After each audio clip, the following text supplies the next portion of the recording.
In families, and I know this intimately as someone who did not have ADHD in a family with someone who did, it's difficult for the non-ADHD sibling.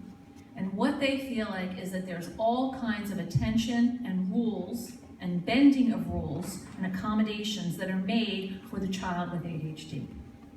And that is true, because you're doing the best you can to help one child who has challenges and one child who doesn't have those challenges.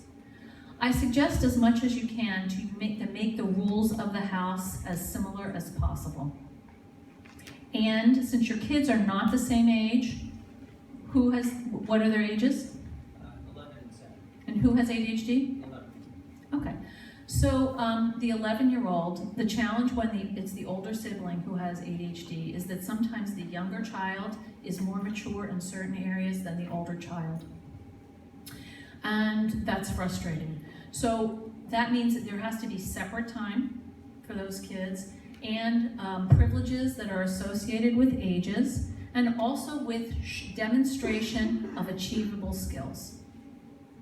So if your 7-year-old can get up and get dressed and come down to breakfast without a to-do, then there should be some sort of incentive for that. And it's a similar incentive for your 11-year-old that's appropriate for the 11-year-old. So maybe, I worked with one family and the incentives for the 7-year-old were hugs. They wanted to see how many different ways the mother could hug them. I was like, can you please talk to the rest of my clients who want screen time?